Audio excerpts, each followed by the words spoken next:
para mim, para a inocência de Lula e a vacina.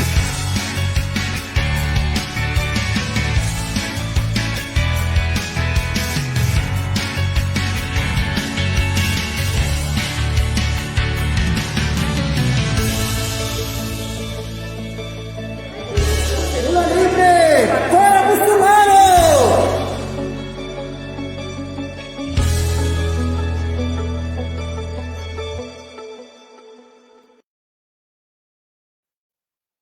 Olá, turma Lula Livre. Eu sou Ana Flávia Marques e é um prazer ter a companhia de vocês nessa tarde. Como vocês devem ter visto hoje nas redes, hoje é o Dia Internacional da Saúde. E o nosso lema aqui na campanha Lula Livre é vacina para todas e todos já, urgentemente, para a gente conseguir colocar de novo o Brasil nos trilhos. E hoje também é um dia de lembrarmos um fato histórico que manchou a história da nossa democracia, né? Neste 7 de abril, faz 3 anos que o ex-presidente Lula foi preso injustamente, vítima de um processo fraudulento, como estamos acompanhando e lutando até agora. E embora ele esteja solto, lembramos esta data para reafirmar que a perseguição a Lula ainda não terminou. Por isso, a nossa luta continua. E vejam quem mandou uma mensagem especial e de incentivo para a gente.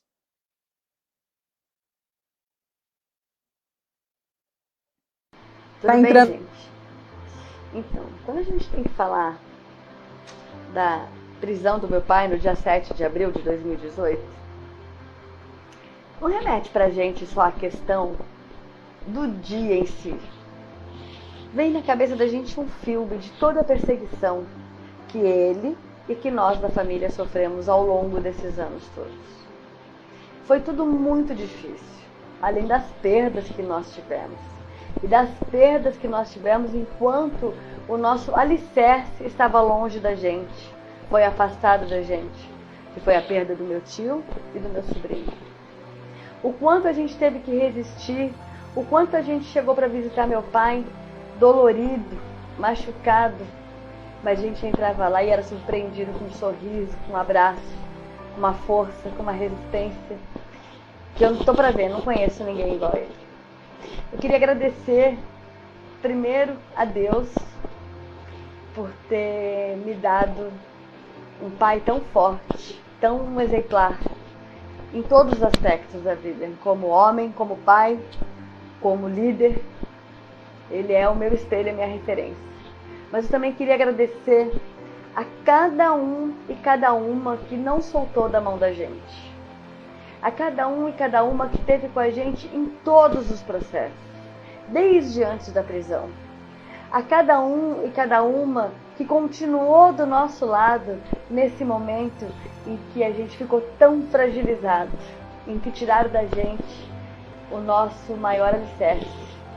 Quero agradecer aqui ao pessoal do MST, o pessoal da CUT, quero agradecer o pessoal do Instituto Lula, agradecer o pessoal que não era de movimento nenhum, mas que veio porque ficou sensibilizado, porque reconheceu na figura do Lula uma figura de justiça, uma figura de humanidade, de chefe de Estado, paterna. Então, dizer para vocês que a gente tem muito para lutar ainda. Vencemos algumas batalhas, mas não vencemos a guerra. E a gente não pode soltar da mão de ninguém ainda. Então, eu convoco vocês para continuarem participando dos comitês Lula Livre, para continuarem de mãos dadas com a gente, resistindo, lutando e sabendo que a gente vai vencer no processo, porque a verdade vencerá, como disse o senhor Luiz Inácio Lula da Silva. Um beijo para todos. Muito obrigada, Lurian. Lindas palavras, conte sempre conosco. Sem dúvida, é um processo muito dolorido, né? De 580 dias numa prisão solitária. E você que nos acompanha, conte-nos em que cidade você está, compartilhe a nossa live, convide seus amigos e amigas para se somar aqui com a campanha Lula Livre. E agora, nós vamos receber lideranças partidárias que fazem parte da nossa campanha desde o seu início. Estão com a gente nesse longo processo. Já estão aqui com a gente o Márcio Macedo, que é vice-presidente do Partido dos Trabalhadores, o Valério Arcário, que representa o PSOL, e o Walter Sorrentino, do PCdoB, e também o Roberto Baggio, do MST, que segurou as pontas lá na Vigília Lula Livre. Sejam bem-vindos. Boa tarde. Obrigado, Ana. Boa tarde. Boa tarde. Bom, boa tarde, Aninha. Boa tarde, Valério. Boa tarde, Sorrentino. Boa tarde, Baggio. É uma alegria reencontrá-los, mesmo que virtualmente. Muito bom. Muito bom tê-los aqui com a gente. Nossa dinâmica vai ser o seguinte: eu vou fazer uma pergunta para vocês e depois abro para vocês fazerem um comentário, né? A gente está aqui nesse cenário do dia 7 de abril, desse fatídico data, né? Desse fatídico 7 de abril de 2018, para lembrar, mas também para apontar perspectivas e a gente fazer essa análise do que mudou desde o dia 7 de abril de 2018 até agora e encontrar perspectivas para o país daqui para frente. Eu queria começar com o Baggio, com o Márcio Macedo, que está aí no celular, né? Ele está substituindo a presidenta Gleisi, que está numa reunião com o ex-presidente Lula, não conseguiu acabar a tempo de participar com a gente. Eu queria perguntar, Márcio, se você pode nos dizer qual que é a análise sobre o que mudou desde o dia 7 de abril de 2018. Primeiro eu quero iniciar, Ana, cumprimentando a todos e a todas que nos acompanham pelas redes sociais. Eu queria me solidarizar com as famílias que estão enlutadas pela Covid-19. É uma coisa assustadora o que está acontecendo no Brasil. Eu quero também agradecer aos profissionais de saúde, no Dia da Saúde, que têm se dedicado, que estão na linha de frente, estão arriscando suas vidas para salvar vidas. Eu tenho uma filha médica, eu fui pai muito jovem, eu tenho uma filha médica que está na linha de frente da Covid e eu sei o que é isso, sofro na pele o que é a constante dedicação dos profissionais de saúde, seja eles médicos, enfermeiros, técnicos que estão no combate à Covid-19. Então vai o meu abraço, viva o SUS e parabéns aos profissionais de saúde por essa batalha desse momento. Segundo, eu queria dizer que trazer aqui o abraço da presidenta Gleisi. Como você falou, ela estaria aqui, mas por uma reunião agora com o presidente Lula, ela não pôde estar presente. Eu queria dizer para vocês que estão nos acompanhando que o dia 7 de abril, ele marcou a história do Brasil. Ele entrou para a história como um capítulo triste da nossa democracia. Por uma prisão ilegal, injusta e arbitrária do presidente Lula, a maior liderança popular do país. É o ápice também da Operação Lava Jato, que é a maior aberração jurídica da história da nação, né? Onde o acusador, o julgador e parte do aparato policial do país em nome de combate à corrupção, em nome da justiça, comete a maior injustiça da história recente do país e um crime de lesa pátria. Rasgou a Constituição para prender um homem inocente. Então, isso causou danos pessoais ao presidente Lula? Claro que sim. É um cárcere privado de 585 dias inocente. Nesse processo, perdeu a sua companheira pela pressão que foi submetida, perdeu o seu irmão mais velho, que não pôde ver o enterro dele, perdeu o seu neto. E foi privado do convívio com o povo, que é a razão de existir do presidente Lula. Mas isso provocou, Ana, não só prejuízos e sequelas na carne e na alma do presidente Lula, mas causou prejuízos à democracia brasileira. Essa turma da Operação Lava Jato, liderada por Dallagnol e pelo Moro, eles mudaram o curso da história do Brasil. Eles arrancaram do processo de eleição um candidato que estava liderando as pesquisas de opinião pública, que naquele momento histórico, todos nós e a população brasileira tinha absoluta certeza que Lula disputaria a eleição com chance real de ganhar. Então foi retirado do processo eleitoral e abriu caminho para o que nós estamos vivendo aí.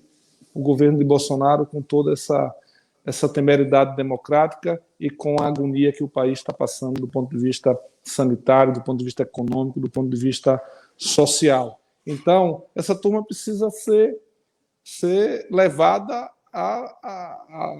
as raias da justiça também, precisam ser julgados. Eles já estão sendo julgados pela história e pela opinião pública, mas precisam ser julgados pela lei, porque eles causaram dor e flagelo a um inocente e mudaram o curso da história do Brasil atentando contra a democracia e contra a Carta Magna do nosso país. Mas os últimos acontecimentos no Supremo nos dão boas novas. A sentença do ministro Fachin e a suspeição do Moro restabelece a inocência do presidente Lula e restabelece os seus direitos políticos, abrindo uma avenida de possibilidade de debate democrático no Brasil e de construção de um campo democrático e popular que possa, com Lula contribuindo para isso, se ele será candidato ou não, é uma decisão dele, é uma decisão do PT, é uma decisão dos partidos que se assim desejarem, mas ele com possibilidade de ser candidato como está, articulando e construindo com os partidos democráticos, com as organizações do povo, é um novo cenário para discutir o Brasil, para enfrentar a pandemia, para discutir a crise econômica, para apontar caminhos para a classe trabalhadora, para o micro, pequeno e o médio empresário brasileiro. Então, isso é muito importante. Eu queria aqui fazer um parêntese para dizer que, nesse arbítrio, também essa turma conheceu a bravura da militância dos movimentos sociais organizados, da militância do PSOL, da militância do PT, da militância do PCdoB, da militância do PCO, dos democratas do país, das organizações do povo, que fizeram, esse tempo que o Lula ficou preso, uma mobilização no país inteiro. Eles conheceram a bravura da vigília Lula Livre, de brasileiros e brasileiras que deixaram as suas vidas e foram para a frente da Polícia Federal para dizer: Lula, você não está sozinho. De manhã, bom dia, presidente. Meio-dia, boa tarde, presidente. Boa noite, presidente. Eles conheceram a força da resistência democrática do nosso país. Então, eu queria dizer para vocês que hoje é um momento de reflexão, de comemorar as vitórias, mas de vigília, de não baixar a guarda, que é fundamental que a gente continue mobilizado. O Comitê Lula Livre tem um papel extraordinário, as organizações que o compõem, o PCdoB, o PSOL, o PT, a CUT, o MST, as frentes Brasil Popular, os movimentos organizados de juventude que estão no entorno do Lula Livre, é fundamental continuar a vigília. Não pode haver retrocesso nesse processo. Foi pautado indevidamente para o dia 14 um novo debate sobre a sentença do Fachin. Primeiro, é que está errado do ponto de vista jurídico, e o mundo todo está dizendo isso jurídico. Depois, nós temos que estar mobilizados para não permitir nenhum tipo de retrocesso. A sociedade não vai retroceder, não vai voltar atrás. Então, é fundamental a vigília dos movimentos sociais. Hoje, nós estamos com essa live iniciando um processo de vigília, que nós vamos até o dia 14, com atividades nas redes. Então, é importante que todos que estão nos assistindo nesse momento possam ajudar a esquentar as redes sociais, com Lula Livre, com o processo democrático, não permitir retrocesso, não permitir manobra, e que a gente possa ter atos simbólicos presenciais, seguindo as recomendações da Organização Mundial da Saúde, das autoridades sanitárias. O que puder ter de atos simbólicos presencialmente é importante, e, sobretudo, a mobilização em torno de que prevaleça a democracia e a justiça. Nós não vamos permitir nenhum retrocesso no Brasil em relação à conquista democrática da liberdade do Lula, da sua inocência, da recuperação dos seus direitos políticos e, sobretudo, do respeito à democracia e à Carta Magna do nosso país. Então é isso, a palavra de ordem é mobilização e vigília até o dia 14. Muito obrigada, Márcio. E é bom essa lembrança do Márcio, que a gente teve algumas vitórias no último período, a gente já queria ter liquidado tudo isso, né, Márcio? Mas tem essa votação importante no STF no dia 14, e a gente depois vai falar aqui uma agenda de mobilização, de oficinas, de atividades que a gente vai fazer até lá. Essa aqui é a live sobre os 3 anos da prisão injusta do ex-presidente Lula. Comente nas suas redes, utilize a hashtag Lula é Inocente também para ajudar nessa agitação em defesa do ex-presidente Lula. Eu vou passar agora a palavra para o Valério, que também nos acompanha desde o início da campanha Lula Livre, está conosco em todos os encontros, em todas as reuniões. Valério, eu queria perguntar para você pedir para você comentar essa atual conjuntura, como os processos injustos impactaram, né, a realidade. Eu acho que teve mudanças nesse período dos 3 anos que foram mudanças para pior. Essas mortes todas que a gente está vendo poderiam ser evitadas se o processo eleitoral de 2018 tivesse sido de outra forma, se o ex-presidente não tivesse sido impedido de participar. Mas gostaria que você comentasse um pouco mais sobre essa conjuntura atrelada aos processos do ex-presidente Lula.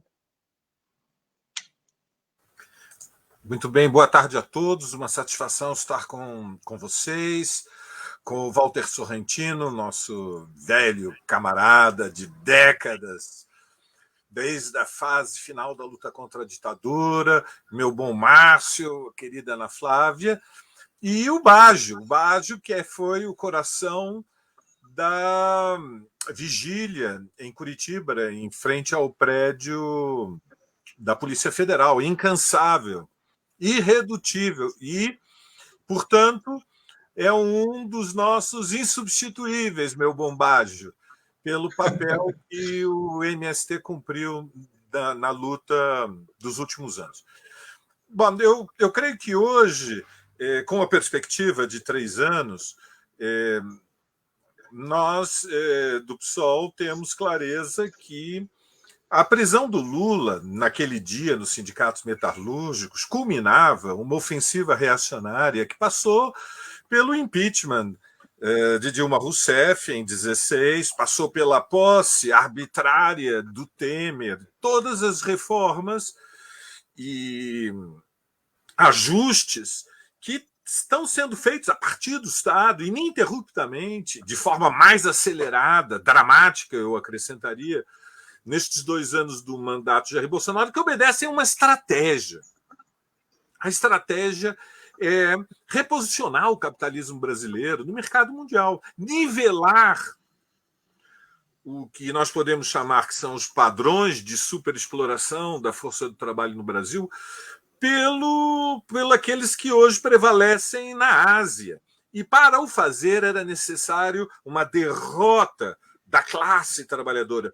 O objetivo era a desmoralização, era quebrar a coluna vertebral da classe trabalhadora para poder asiatizar as relações sociais. E estava na agenda a reforma trabalhista, as terceirizações, as privatizações, a reforma da Previdência. E é nesse contexto que o Lula é preso para impedir que ele pudesse ser candidato em 2018, o que abriu o caminho para um governo de extrema-direita no Brasil. E as consequências são, nós poderíamos dizer, há meses atrás, catastróficas, mas hoje há que, com máxima gravidade, Ana Flávia, dizer são apocalípticas. O que nós estamos assistindo hoje no país é colapso sanitário, colapso hospitalar, e em breve haverá um colapso funerário.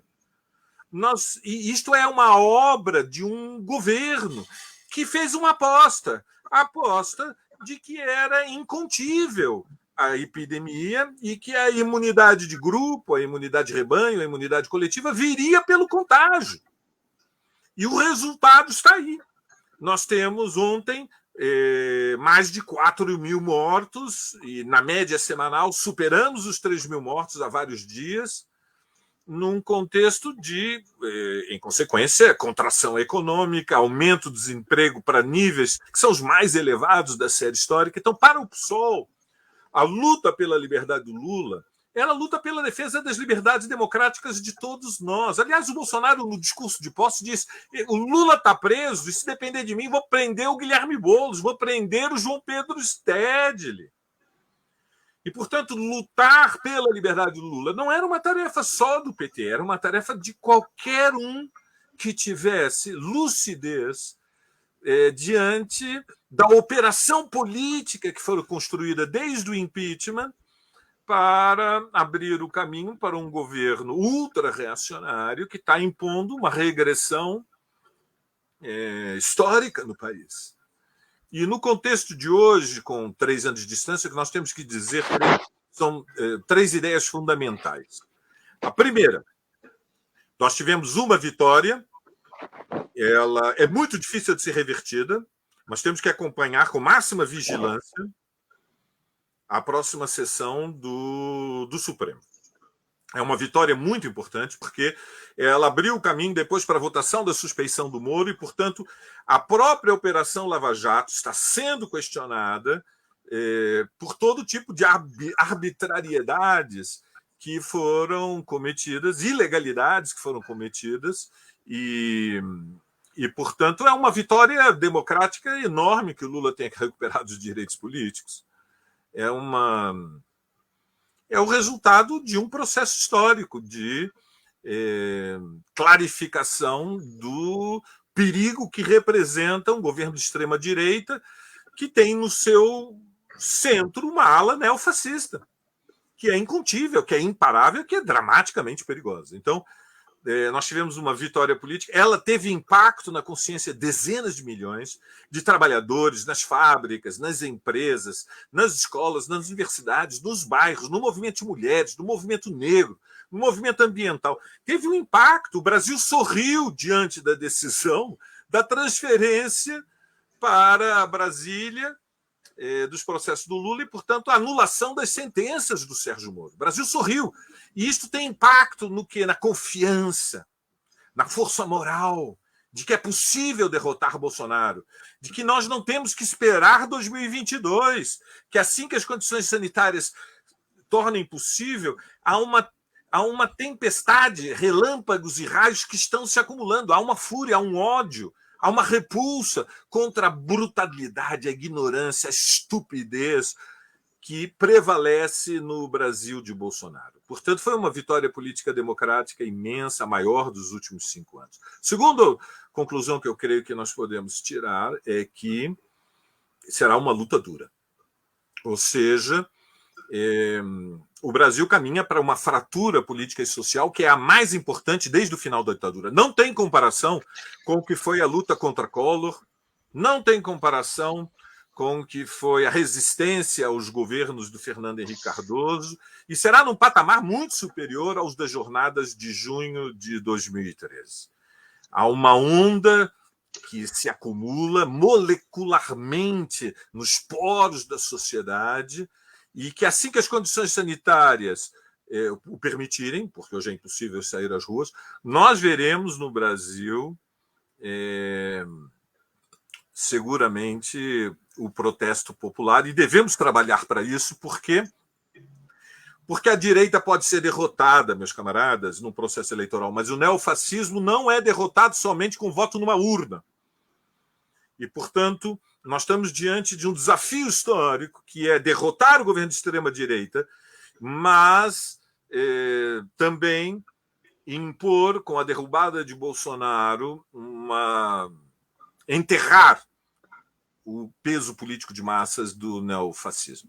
E, por último, terceira e última observação que eu quero vos dizer é o seguinte.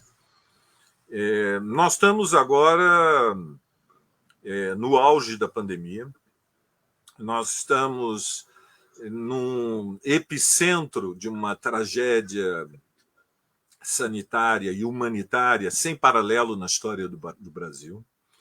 Então, prevalece em todos nós um sentimento de angústia, de tristeza e também medo, mas nós temos que nos lembrar que na hora mais escura da noite é quando as estrelas brilham com mais intensidade. E creio que o dia de hoje, 3 anos depois, é uma confirmação que não há mal que sempre dure, não dura para sempre. E que, portanto, a esperança deve ser muito maior do que o nosso horror diante do cataclismo. E que nós podemos confiar que há uma potência, há um vigor, há uma robustez naquilo que acumulamos desde o final da ditadura, no movimento dos trabalhadores, na classe operária, na juventude.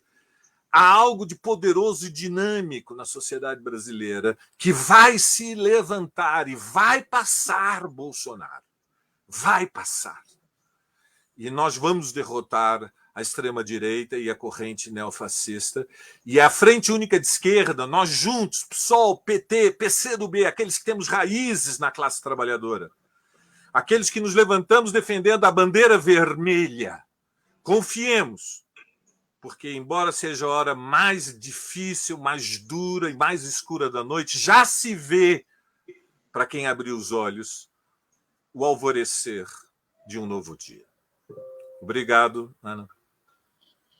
Muito obrigada, Valério. Sem dúvida, como diz o Paulinho da Viola, a qualquer momento pode rolar um movimento que muda os rumos dos ventos, né? E nós que somos dialéticos acreditamos muito nisso. E agora eu vou passar a palavra para o Walter Sorrentino, vice-presidente do PCdoB, mas antes quero pedir para que você compartilhe essa live. Estamos ao vivo no Facebook de diversas mídias alternativas, o Mídia Ninja, Jornalistas Livres, tem vários coletivos também compartilhando a gente. Compartilhe, utilize a hashtag Lula é inocente, porque a gente precisa reafirmar e gritar cada vez mais alto a inocência do ex-presidente Lula. Vou passar para o Walter e queria pedir, Walter, para você nos contar um pouco sobre as suas impressões e perspectivas do que a gente aprendeu nesse processo e qual que é o futuro para a esquerda, né, para o setor progressista no Brasil.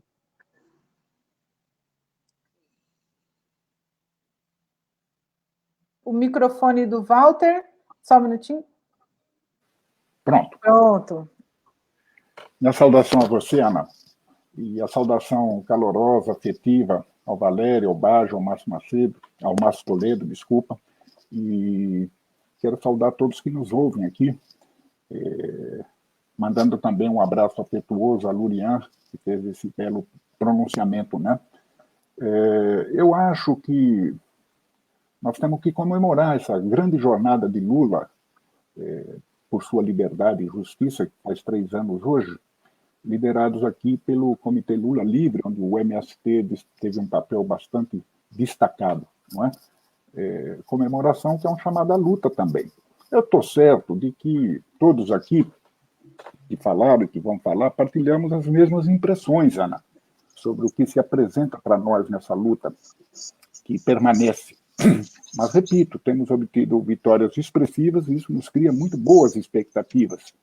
Precisamos, sim, nos manter vigilantes e ativos porque a luta não terminou. E não terminou também porque é parte de uma luta maior. A luta que impera hoje, que é a luta central deste ano de 2021, a luta pela vida, a luta pela democracia, e, evidentemente, a maior consequência para isso é a luta por fora Bolsonaro, um basta a esse governo, que decididamente é um governo da infâmia nacional, né? Eu acho que desde já e na história assim será reconhecido. Nós estamos reunidos, de fato, no Dia Internacional da Saúde, já foi citado aqui. Eu retomo porque quero manifestar nossa solidariedade aos milhões de familiares, né, que perderam seus entes queridos. E também porque o nosso evento aqui se realiza, como eu dizia anteriormente, na pior cidade do pior país do mundo, hoje, em termos de perdas de vida para a Covid. É um verdadeiro genocídio o que está ocorrendo, né? E todos nós sabemos da responsabilidade que tem o governo federal nesses eventos. Eu ligo os dois assuntos, justiça e liberdade para Lula, direitos políticos e a luta pela vida e pela democracia, porque a justa anulação das condenações de Lula no dia 8 de março o trouxe de volta para assumir seu papel de líder popular, fortalecer essa própria luta e fortalecer esse caminho, né, da vacinação, do isolamento social e do auxílio emergência. Aliás, quero recordar aqui que, sobretudo nós, das forças populares progressistas, temos que reforçar muito mais ainda a luta pelo auxílio emergência.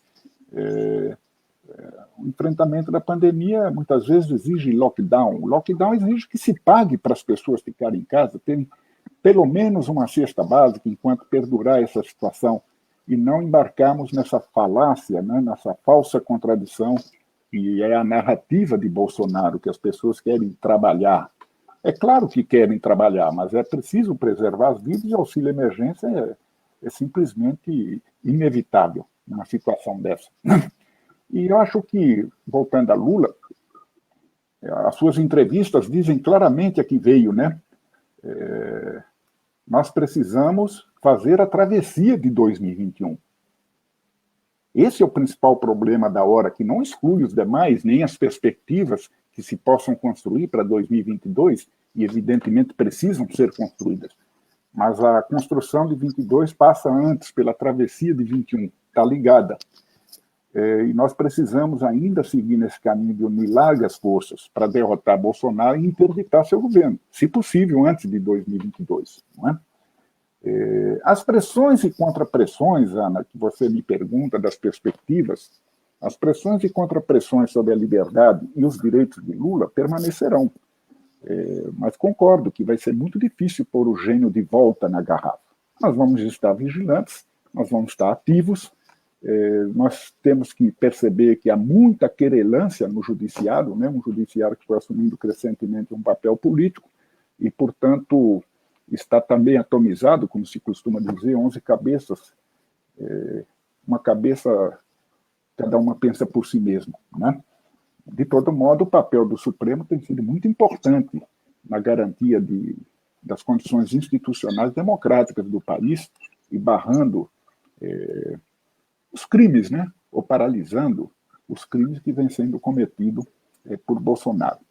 Eu acho que a suspeição sobre o juízo de Moro é vital. Também isso se coloca como uma perspectiva, logo mais na semana que vem, se eu não me engano, né? O que ocorreu no Brasil foi uma coisa vanguardeira, porque nessa situação do mundo, eu não vou me estender demasiado, mas é uma situação que o mundo vive em profundas crises. A crise do neoliberalismo senil, a crise da globalização imperialista, a crise do liberalismo político norte-americano no coração do sistema, como a gente já viu com a eleição de Biden e a briga de... Ou seja, um conjunto de crises, né? Isso provoca uma certa divisão das classes dominantes sobre o modo de manter a sua dominação. E em vários países do mundo, e o Brasil tem sido um laboratório perfeito disso, assumiram forças de extrema-direita, porque é impossível você manter a ordem numa situação desse tipo. Concentração de renda, desigualdade crescente, desemprego, desalento, ou seja, todos os sentidos que nós vivemos hoje no mundo, né? Eu acho que o Brasil foi vanguardeiro, em certo sentido, com o lawfare, ou seja, com a promoção de guerras políticas por meio do judiciário. Eles produziram uma obra e tanto, né? Foi conduzida com disfarçatez de moleques, como a gente já viu, a sociedade viu, né? Acobertados pela grande mídia, e por forças que motivaram, de fato, o golpe contra a Dilma, o impeachment de 2016 contra a Dilma Rousseff, a nossa presidenta. O lawfare instrumentalizou, como sempre, em períodos de crise, a bandeira do combate à corrupção. E é a bandeira que sempre é brandida pelos setores dominantes quando o país está em crise. E o lawfare foi a porta de entrada para uma escalada autoritária que está em curso. E nós não podemos subestimar isso. É uma estratégia que visa mudar a ordem institucional e constitucional do país, se tiver chance, não é?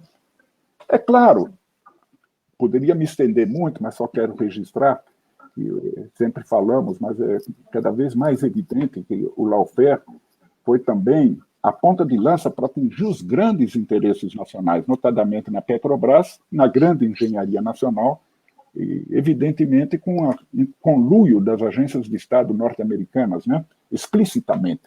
E, do ponto de vista político, uma ofensiva voltada contra a esquerda, visando desmoralizar as forças populares com a outra bandeira, que é mãe da reação e a irmã do suposto combate à corrupção por métodos falsos, como foi a Lava Jato, que é a bandeira do anticomunismo, para atingir Lula, o PT, a esquerda e todas as forças progressistas, e, como disse Valério, e repito, desmoralizar as forças populares e as nossas lutas, não é? O ápice disso foi a inabilitação de Lula para as eleições de 2018, que abriu caminho para a vitória de Bolsonaro. Essa luta, então, companheiros, não terminou. Nós ainda estamos marchando para a cova que cavaram para o Brasil. Ainda está aí o governo Bolsonaro, que destrói os fundamentos da nação, da democracia, destrói as conquistas do povo alcançadas com tantas lutas ao longo de décadas e décadas, né? Ou seja, um governo que promove o desmonte do Estado Nacional. Ao mesmo tempo, estamos em melhores condições. Acho que essa é a questão da perspectiva. A maior parte da sociedade já se mobiliza num crescente espírito democrático. Como foi dito aqui pelo Valério e por outros, forças progressistas, populares, a esquerda, todos estão compreendendo a necessidade de se unir e dialogar com as forças democráticas que existem nas instituições, como o Supremo, no Congresso, mesmo em outras instituições de governo e de Estado, sem falar do mundo cultural, artístico, intelectual. Ou seja, nós precisamos seguir explorando contradições, unindo tudo que for possível que tenham contradições contra Bolsonaro. E essas contradições estão aumentando hoje. Agora, eu acho, companheiros, que nós estamos caminhando para uma grande crise política e mesmo institucional no país, que será a convergência dessas múltiplas crises que vivemos, que reclamam solução e que encontram um governo criminoso, inepto, um governo alienado, não é, dos problemas do país. Então, nós vamos ter que resolver isso antes das eleições ou, se não for possível, nas próprias eleições de 22, porque só a saída de Bolsonaro pode permitir que o país organize a disputa política e legítima, democrática, dos rumos do país. A luta pela liberdade de Lula é parte disso, não é? Parte, assim, muito sensível, porque, desculpa que partilhar um pouco da afeição, né, da memória afetiva. Eu trago à memória as impressionantes manifestações de que participei. O alcance mundial da luta por liberdade a Lula foi imenso. Estávamos em Cuba, eu e o Gleisi, recebemos lá um evento com dezenas e dezenas de assinaturas pela liberdade de Lula. Houve o Fórum Social, o Fórum São Paulo, na Venezuela, que o maior ato foi pela liberdade de Lula. Nós estivemos, eu e Dilma Rousseff, por acaso, né, na França, numa grande festa do L'Humanité. O maior ato foi pela liberdade a Lula, o mesmo em Portugal, promovido pelo PCP. Né? Lembra aqui aqueles momentos fatídicos de estupor, aquele foi o que mais me marcou. E quando o Lula foi conduzido coercitivamente pela Polícia Federal para prestar depoimento naquela operação da Lava Jato, em 4 de março. Aquilo foi o cúmulo da desfaçatez. Lembro que todos fomos ali ao aeroporto de Congonhas, trocamos papos e conseguimos evitar que ele fosse conduzido daquele modo, né? Claro, lembramos a data de hoje, 3 anos, a prisão de Luiz Inácio Lula da Silva, naquele momento de comoção que vivemos lá em São Bernardo do Campo, 580 dias preso, inesquecíveis, né? Isso nós não vamos esquecer, como lições das lutas de classes que nós travamos, né? E a alegria também de me permitam, né? Uma ação declaratória de constitucionalidade que meu partido apresentou, subscrito também pela OAB e outras entidades, que, afinal, reconheceu a necessidade de ter trânsito em julgado das sentenças para a perda dos direitos políticos. Então, eu brindo essa quase inacreditável notícia do dia 8 de março de 21 agora, que anulou as condenações de Lula e que agora será seguida pelo julgamento da suspeição de Moro. Nós estaremos vigilantes, nós estaremos em vigília. E dizemos que a Moro, Sérgio Moro e Deltan Dallagnol, pretensos vencedores de ontem, as batatas, né, como dizia Machado de Assis, só vão restar as batatas. Brindo aqui, mais uma vez, a vocês todos, a nós todos, nesses 3 anos, e, sobretudo, brindo a força de caráter de Lula, inquebrantável, seu amor ao povo, que lhe permitiu passar 580 dias preso, perdendo entes queridos, né? Isso é muito importante, porque, como disse Valério, dá perspectiva política, dá a mensagem correta, mas dá um grande efeito psicológico de que a verdade e a justiça, ao final, vão predominar, não é? E a capacidade dele de falar ao coração do povo. Então, continuaremos essa luta. Parabéns ao Comitê Lula Livre e a grande esperança que ele representa hoje de vencer uma vez mais na defesa do povo, da liberdade do Brasil e de um novo projeto para tirar o país da crise. Tenho certeza que estaremos todos juntos também nesse momento. Um grande abraço a vocês.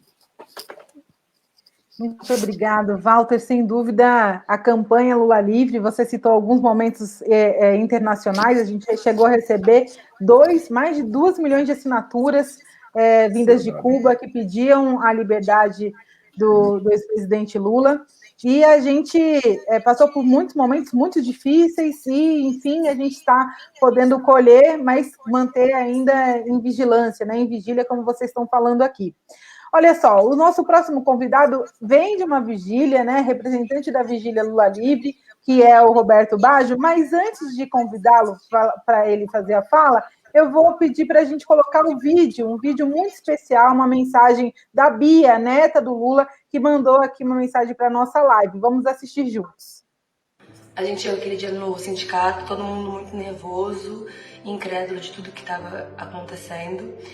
Nos reunimos, almoçamos todos juntos e meu avô começou a conversar com a gente, pedindo para que a gente se mantivesse calmos, unidos, juntos, sempre juntos. Em seguida foi o ato do abraço ao sindicato, tentando impedir a prisão injusta contra ele, e para mim aquilo foi muito marcante, porque foi onde eu entendi a grandeza dele enquanto líder político, enquanto pessoa, enquanto tudo, assim. Vendo a lágrima das pessoas e o grito delas, sabe, para ele não se entregar, aquilo mexeu muito comigo, assim. Durante as visitas na prisão, a gente sempre esperava encontrá-lo um pouco cabisbaixo, triste, mas não, assim, ele sempre se mostrou pra gente muito forte, com um sorriso no rosto, a não ser, claro, das vezes que a gente foi visitá-lo depois das perdas, tanto do meu tio quanto do meu primo, e isso mexeu muito com a gente também, porque, assim, bem ou mal, a gente aqui de fora, no luto, a gente tinha a quem recorrer, ele lá não, ele tava sozinho, né? Ele não tinha gente, a gente não tinha ele, então tava todo mundo meio que desamparado, assim. Sempre que a gente saía das visitas, ele pedia pra gente passar na vigília e agradecer cada companheiro e cada companheira que estava lá, porque não deixavam com que ele se sentisse sozinho, e isso pra gente era muito gratificante, assim, porque a gente teve que continuar a nossa vida, a gente não podia estar lá com ele sempre, e o povo da vigília deu muita força pra ele, sabe, assim, e eu sou muito, muito grata.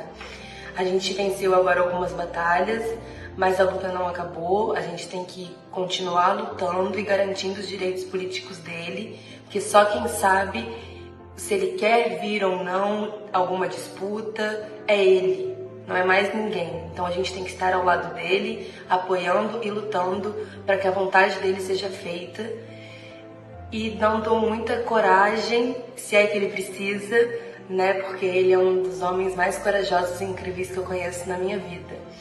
E é isso, muito, muito obrigada a todos que estiveram ao nosso lado durante essas batalhas.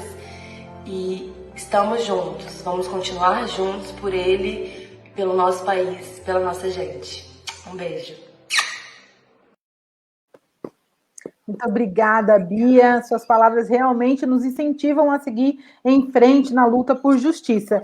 E agora a gente vai chamar o Baggio, que é essa referência nossa da Vigília Lula Livre, liderança do dirigente do MST, que ficou lá os 580 dias junto ao ex-presidente Lula na vigília, e já através do Baggio, eu gostaria de agradecer todos os militantes que passaram pela vigília, que ficaram na vigília, a vizinhança que ajudou, né, desde o começo, aquele momento, e alguém me falou outro dia, um jornalista falou que a gente deveria inscrever, Baggio, a vigília no Guinness Book, porque é a maior mobilização permanente de resistência realizada, né, no mundo. Então, a gente vai verificar isso para a gente escrever a vigília no Guinness Book, mas eu queria passar para você e perguntar qual é a herança da vigília e qual que é a perspectiva agora de luta, né, nesse contexto que a gente vive, a importância da luta neste momento que a gente vive hoje. Baggio. Então, boa tarde para ti, Ana Flávia, é um prazer estar aqui contigo, e os camaradas aí, o Valério, o Sorrentino, o Márcio, e todos que estão nos acompanhando, né? Estava aqui ouvindo, né, todos esses depoimentos, essa leitura da análise, da tendência, do olhar político, é muito, assim, é um belo cenário que nós estamos envolvidos, né? Então, talvez a nossa consolação positiva é fazer parte desse momento, né? Então, é uma riqueza digamos, é uma possibilidade ímpar, digamos, desse momento nós estar presente, vivenciando esse momento e se desafiando a intervir nele. Então, uma gratidão a todos e a todas por conviver esse momento aí.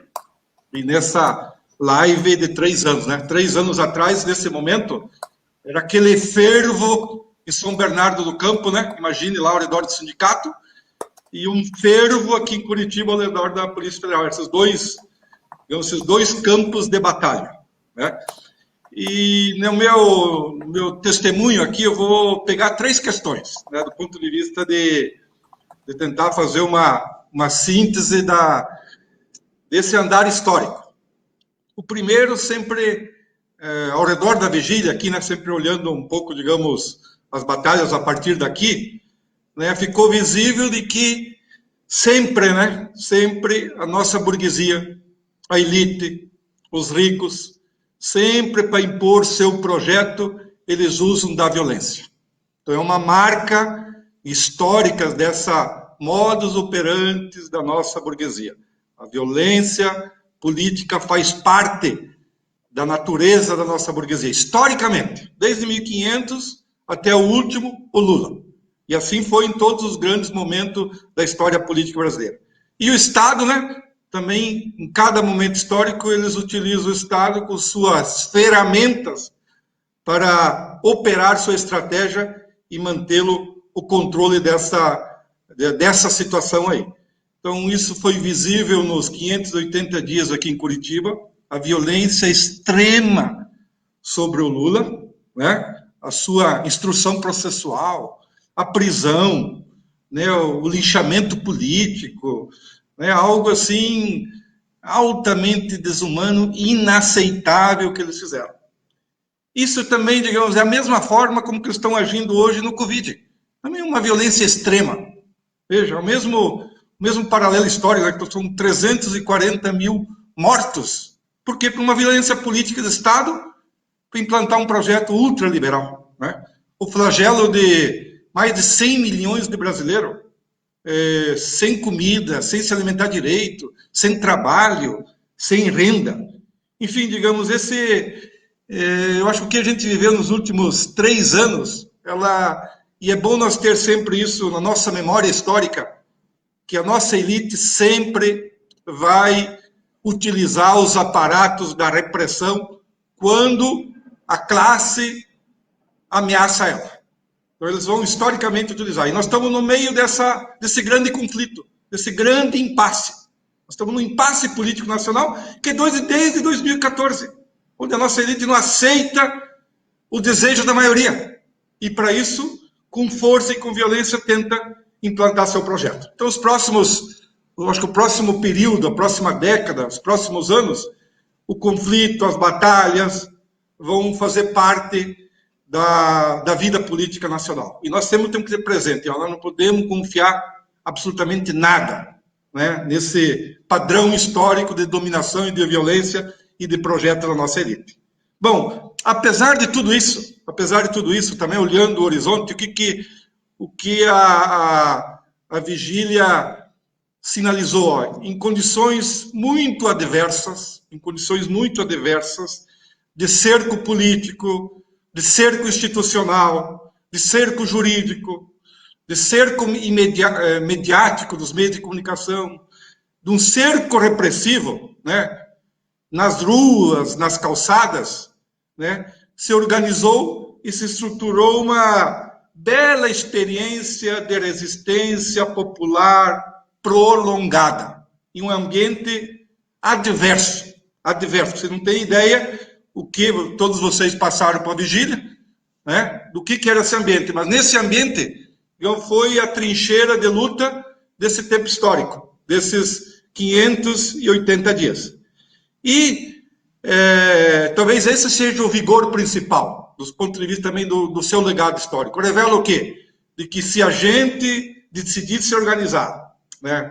Se a gente decidir se estruturar, é possível travar os combates necessários contra o projeto das suas elites, né? E ser vitorioso, digamos, num processo de médio e longo prazo. Então, acho que esse é outro aspecto muito positivo de que a nossa luta da Vigília Lula Livre, do Comitê Lula Livre, da solidariedade nacional e da cultura do internacionalismo dos povos em ser solidários com o Brasil e com o Lula, mostrou, digamos, um vigor importante que alimentou a luta nesse período histórico, né? Desses últimos 3 anos aí. E por que a nossa batalha política foi vitoriosa? Porque a causa era nobre. Nós carregávamos uma causa nobre. Qual é a nobreza dessa causa? A verdade. Eles eram a mentira, a enganação, né? Está aí agora, está derretendo tudo. Então, nós éramos portadores da verdade e da justiça. Esses 2 pilares, digamos, derreteu toda a armação criminosa das elites, parte do aparelho do Estado, né, que hoje, digamos, está em derretimento. E eles têm que responder por todos os crimes que fizeram, né, porque senão vai virar rotina no Brasil esse tipo de conduta. Então, isso também serve como, digamos, como um legado importante da nossa luta, do povo brasileiro. O povo brasileiro foi vencedor, desarmou eles, desestruturou, né, em uma condição, volto a dizer, adversa, ruim, difícil, mas vencemos. E também, outro aspecto muito positivo do aprendizado dessa longa trajetória de resistência foi ter organizado uma bela experiência mais popular, mais coletiva, de se organizar na cidade, com diversas vertentes políticas, de realidades distintas do povo brasileiro, enfim.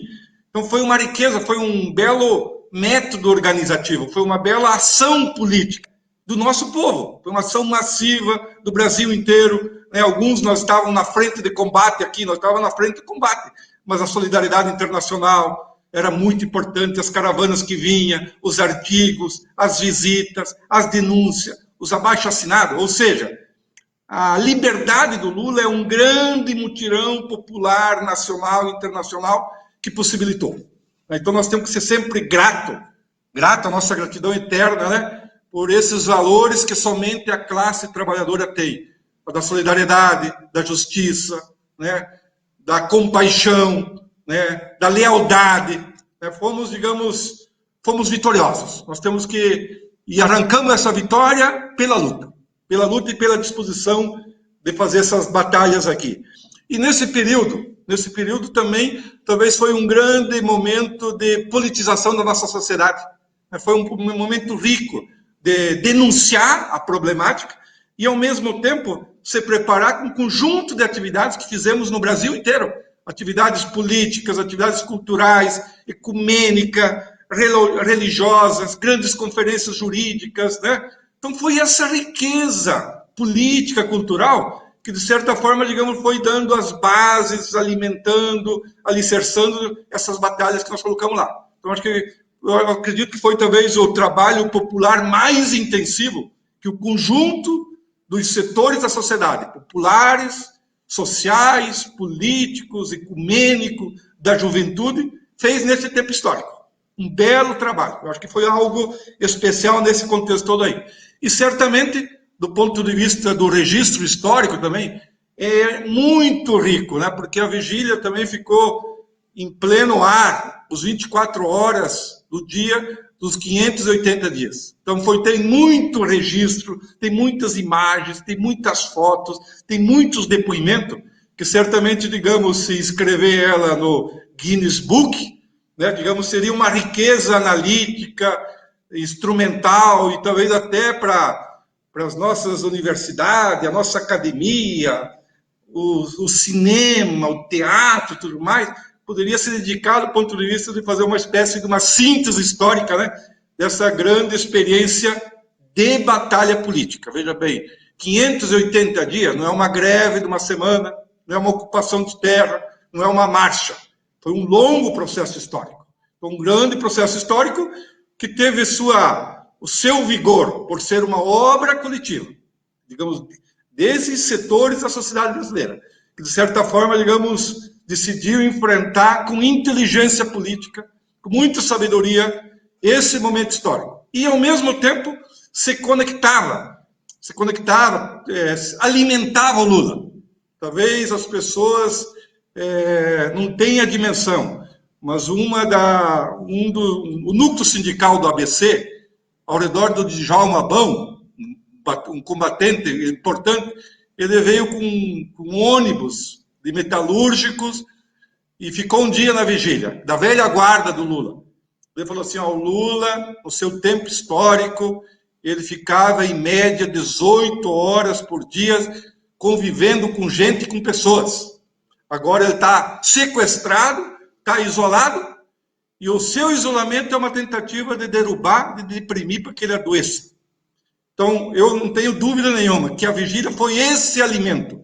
Ele, na medida que conseguiu sentir, do lado de fora, a presença do povo brasileiro, agigantou o Lula. O Lula se tornou um gigante no meio, digamos, de um grande conflito. Em nenhum momento perdeu, se desestruturou, desanimou. Ao contrário, ele alimentava a resistência dos que iam visitar, dos que iam rezar para ele, e também alimentava a nossa batalha aqui. Então, esse é o bom combustível. Essa é a natureza histórica lapidada talvez nesses últimos 500 anos de história, nós temos que ter um sujeito coletivo que encarna projeto, que tem uma identidade do nosso povo, e nos momentos difíceis ele manteve o equilíbrio, seu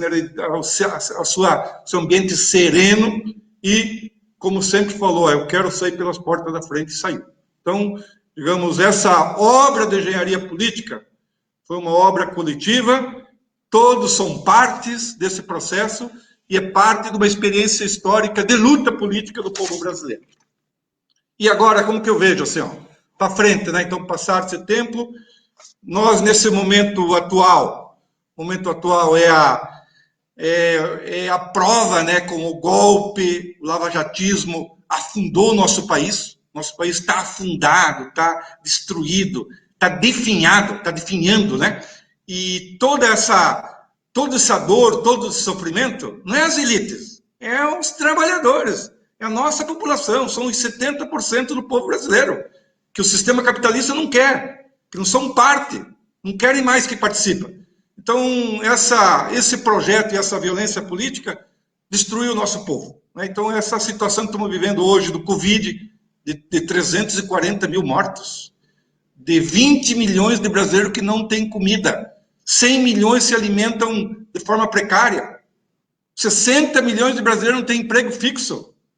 Olha o absurdo, porque aqui é uma explosão social. Nós somos um país de 210 milhões e a mais da metade está fora, sem nenhuma perspectiva. Então esse é um pouco o resultado do golpe que nós precisamos responsabilizar. Quem pôs esse país nesse estágio de coisa aí?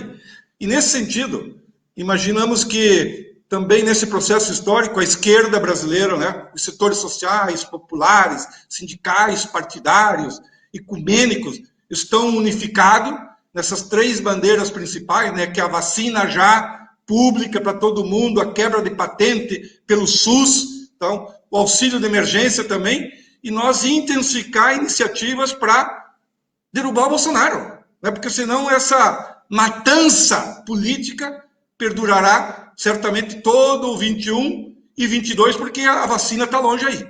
Então eu acho que essa unidade da esquerda nesse momento, eu acho que é um vigor, é importante, e tem todo um calendário de luta que está no horizonte.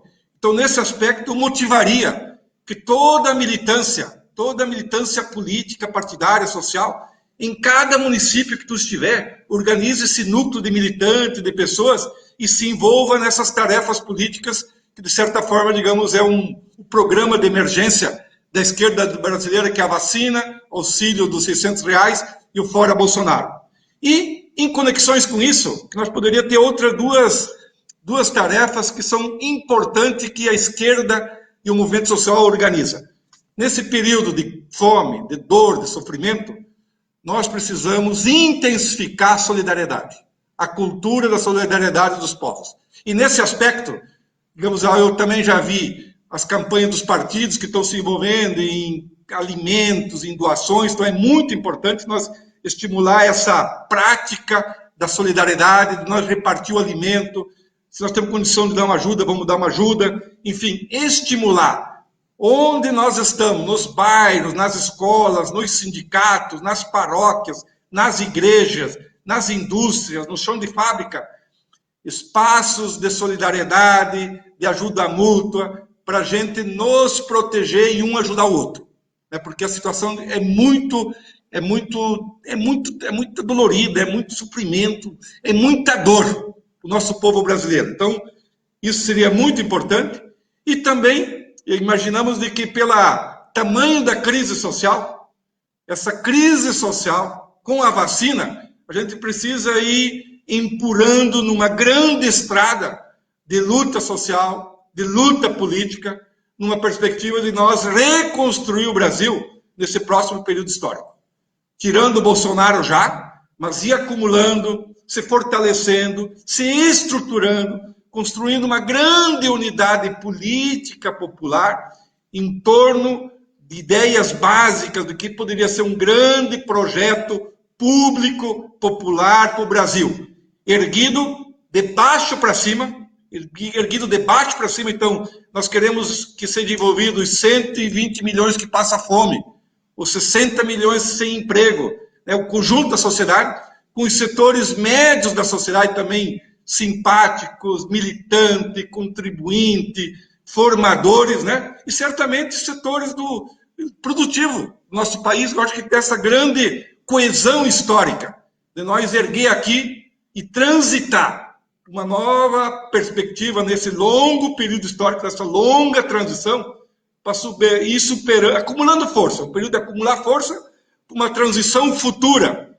uma sociedade que elimine essas contradições estruturais que nós estamos vivendo hoje aí. Então, eu acho que é um período da nossa militância, de se envolver com o povo, de se misturar, de construir junto, e certamente o Lula é um pouco esse grande mestre dessa unidade, dessa lealdade histórica, que vai, digamos, dar o rumo para essa grande construção desse novo período histórico. Então, avante, camarada, muita força, e vamos ficar vigilantes, vamos cuidar-nos para nós não adoecer, para não nos deprimir, e também não ficar no caminho, porque temos tarefas enormes pela frente. Vamos cuidar dos demais, porque certamente o futuro caberá a nós erguer ele para os nossos interesses e para o nosso projeto de Brasil. Obrigado, Flávio. Muito obrigado, Baggio. Eu aproveito aqui a presença do Baggio para agradecer todo o apoio e empenho do MST, que esteve conosco também durante toda essa luta, todo esse período aqui do Comitê Lula Livre. E o Márcio Macedo falou aqui no começo que a gente inaugura nesta live um processo de vigília, um processo de alerta Lula Livre até o próximo dia 14, quando entra em pauta no STF, onde não deveria entrar, que vai entrar no plenário, deveria entrar na segunda turma, é bom a gente esclarecer isso, a decisão do Fachin sobre a competência da Vara de Curitiba. Em tese, a gente espera que isso prevaleça, não entra a suspeição do Moro, entra a discussão sobre a competência da Vara de Curitiba. Então, até o dia 14, a gente bolou um calendário aqui que eu vou ler rapidamente para a gente encerrar a nossa live, que é amanhã tem entrevista do ex-presidente Lula ao DCM às 11 horas. É bom a gente ficar ligado, porque o Lula acende essa esperança na gente, como o Walter e o Baggio falaram também aqui na nossa live. No dia 9, a gente vai fazer oficina de redes sociais, porque a gente sabe que a gente tem que se misturar com o povo, mas temos que nos manter atentos e fortes, todo mundo se precavendo quanto à pandemia, então a gente vai incentivar a militância a atuar nas redes sociais. No dia 10, nós vamos fazer uma oficina de Twitter para a turma que ainda não sabe mexer muito bem, para a gente conseguir lidar bem com os tuitaços. No dia 11, no domingo, nós vamos retransmitir os documentários da campanha Lula Livre, Moro Mais Que Suspeito, e o Submundo, Conspiração da Lava Jato contra Lula. No dia 13, nós vamos fazer oficina de projeção, para a gente também ter várias projeções pedindo Lula inocente, na véspera do julgamento. E no dia 14, nós vamos amanhecer nas capitais com faixaços e ações simbólicas. Então, é muito importante que a militância se envolva, que a gente possa convidar mais gente, mas tudo isso tomando medidas de prevenção à Covid. Então, eu gostaria de agradecer muitíssimo a presença de vocês, companheiros que estão conosco há muito tempo. A gente se encontra sempre nas nossas reuniões. Teremos reuniões essa semana também para a gente planejar os nossos próximos passos. Queria agradecer muitíssimo o PSOL na presença do Valério, do PCdoB também com o seu vice-presidente, o Walter Sorrentino, o PT com o Márcio Macedo e o MST aqui com o Baggio. E para a gente encerrar, eu vou demonstrar para vocês que o Lula cumpriu a promessa dele.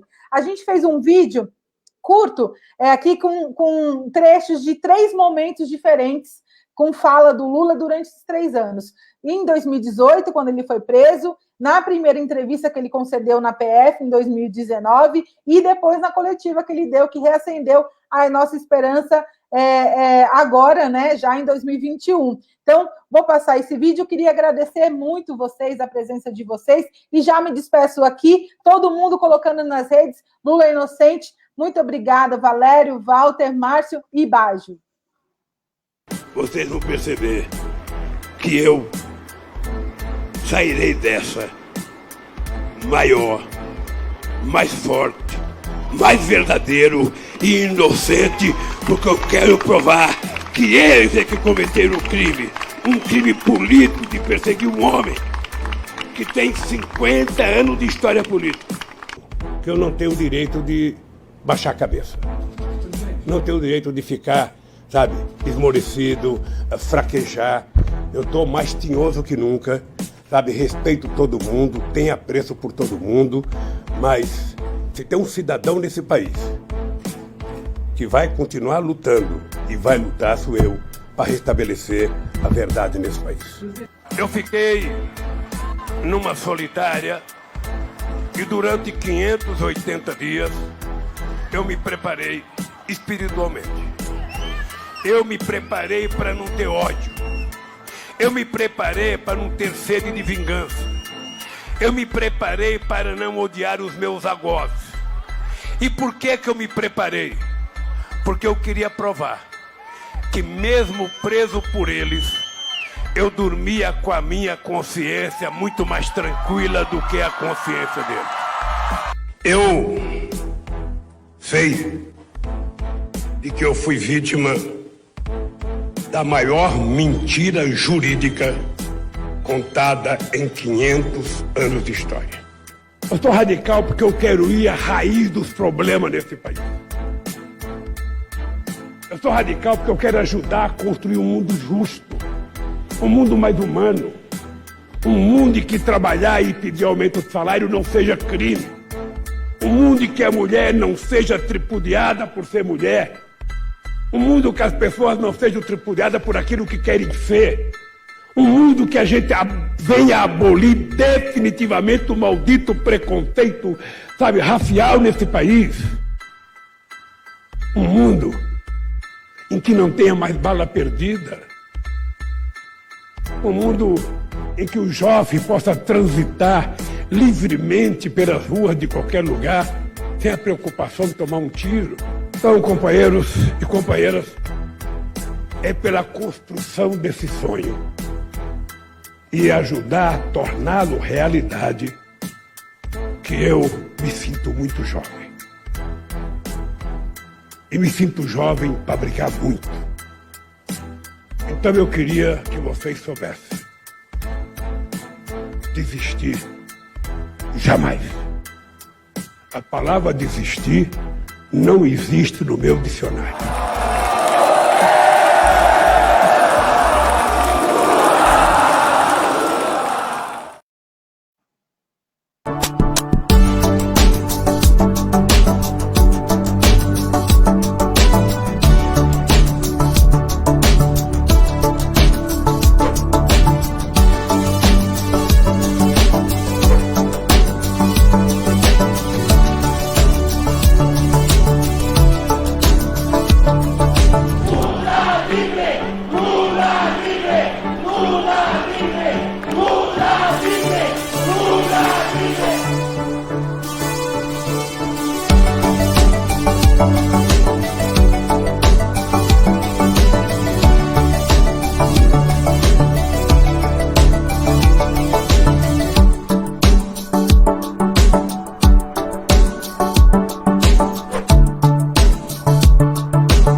Tchau, tchau, gente. Obrigada.